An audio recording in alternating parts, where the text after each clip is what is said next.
ప్రభువ మీతో నుండనగాక. పునీత యోహాను వ్రాసిన శుభవార్తలోని భాగము.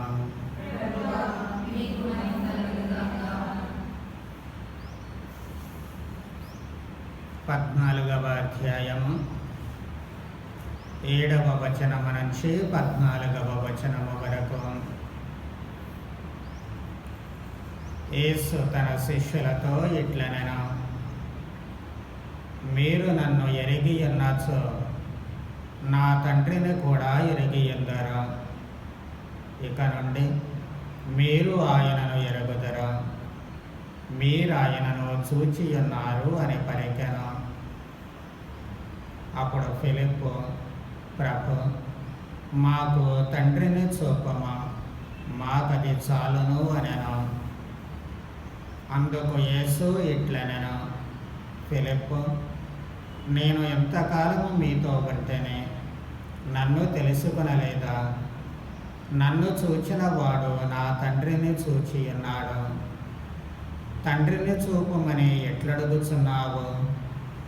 నేను తండ్రి యందు, తండ్రి నా యందు ఉన్నామని నీవు విశ్వసించుటలేదా?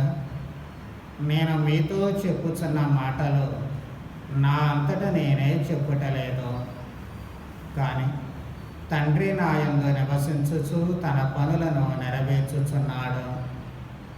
నేను తండ్రి యందు ఉన్నాననియు తండ్రి నా యందు ఉన్నాడనియు మీరు విశ్వసింపడు. లేనిచో ఈ క్రియలను బట్టి అయినను నన్ను విశ్వసింపడు. నేను తండ్రి యొద్దకు వెళ్ళుచున్నాను కనుక నన్ను విశ్వసించువాడు నేను చేయు క్రియలను చేయను అని మీతో నిశ్చయముగా చెప్పుచున్నాను. తండ్రి కుమారుని యందు మహిమ పరపబడుటకు మీరు నా పేరిట ఏమి అడిగినను దానిని చేసేదను. ఇది క్రీస్తు సువిశేషము.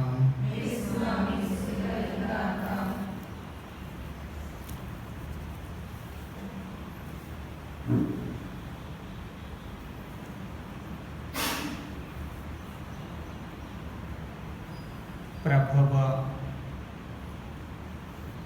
త్రియేక దేవుని ఏకత్వాన్ని గురించి అందున ప్రత్యేకముగా పితాపుత్రుల ఏకత్వాన్ని గురించి మాట్లాడుతూ ఉన్నారు.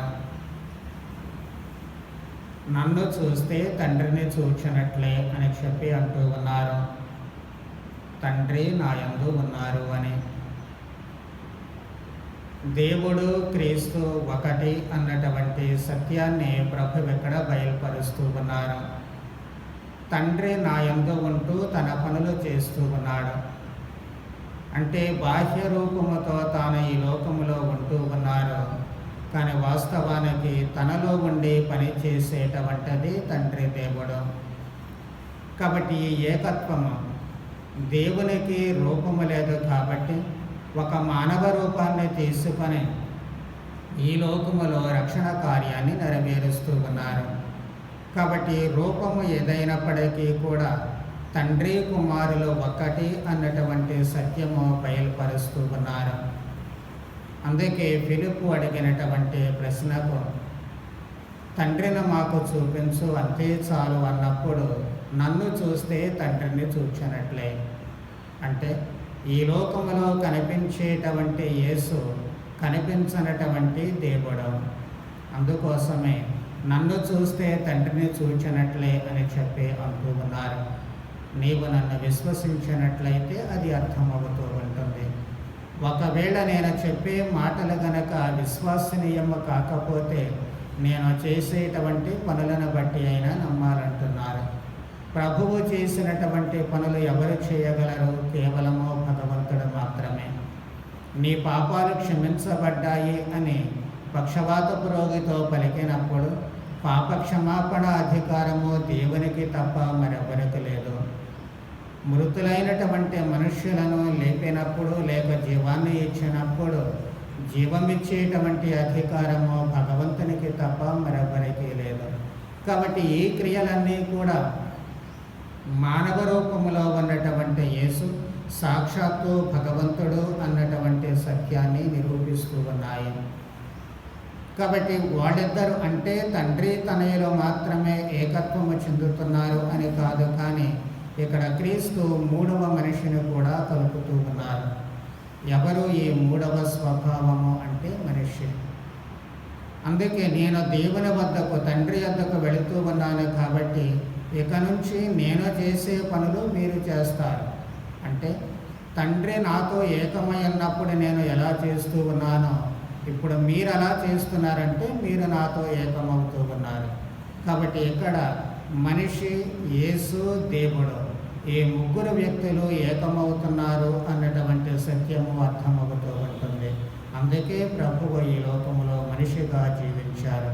మానవత్వాన్ని దైవత్వముగా మార్చడానికి, లేక పునీత అగస్తీను వారు చెప్పినట్లు మనిషిని దేవుడిగా చేయడానికి దేవుడు మనిషిగా వచ్చారు. అందుకే గురువు కూడా ద్రాక్షారసములో నీటి బిందువులు కలిపేటప్పుడు ప్రార్థన చెబుతూ ఉంటారు. ఈ నీటి ద్రాక్షారసముల కలయిక గొప్ప పరమ రహస్యము. దీని ద్వారా మానవత్వమున భాగము పంచుకున్న వారి దైవత్వమున మేమనో భాగస్థలమగదమగాక అని చెప్పంటూ ఉన్నారు. కాబట్టి క్రీస్తు తన శరీర రక్తాలు మనకు ఆహారంగా ఇవ్వడం ద్వారా క్రీస్తుతో ఏకమయ్యేటువంటి మనము కేవలము క్రీస్తు చేసేటువంటి పనులను ఈ లోకములో చేయగలుగుతూ ఉంటాము. చేస్తున్నాము అంటే క్రీస్తుతో ఏకమవుతున్నాము అనే భావము. ఈ విధముగా ఈ లోకములో జీవించేటువంటి మనము యేసు దేవునితో ఏకమై ఉంటూ ఉన్నారు. కాబట్టి ఈ పరిపూర్ణ ఏకత్వము అనేటువంటిది సాధ్యమవుతుంది. అప్పుడే ప్రభువన్న మాటలు నా ఆనందము మీ యందు ఉండాలి అని, అది పరిపూర్ణము కావాలి అని చెప్పి అన్నటువంటి మాటలు పరిపూర్తిగా నెరవేరుతూ ఉంటాయి. ఆ ఆనందం ఎక్కడో కాదు, కానీ ఈ లోకంలోనే మనకు లభిస్తూ ఉంటుంది. అందుకే నా పేరిట మీరు తండ్రిని ఏమి అడిగినా అది మీకు లభిస్తుందంటున్నారు ప్రభువు. మనమే క్రీస్తుతో ఏకమై ఉంటున్నాము కాబట్టి క్రీస్తు అడిగిన దాన్ని దేవుడు కాదనలేరు. కాబట్టి ఖచ్చితంగా అవన్నీ కూడా నెరవేరుతూ ఉంటాయి. అందుకే మనము ఏ ప్రార్థన చేసినా ముగింపుగా మా ప్రభువుకు క్రీస్తు ద్వారా అని చెప్పి ప్రార్థన చేస్తూ ఉన్నాము. అందుచేత ఈ విశ్వాసము మనలో అన్ని వేళలా పటిష్టంగా ఉండగలిగేటట్లు మనమే మరో క్రీస్తులా జీవిస్తున్నాము అన్న సత్యాన్ని మరవకుండా క్రీస్తు మాదిరిగా మాట్లాడడానికి, చేయడానికి, జీవించడానికి కావలసిన వరానుగ్రహాలు దయచేయమని ప్రార్థన చేద్దాం. పిత, పుత్ర, పవిత్రాత్మ నామమున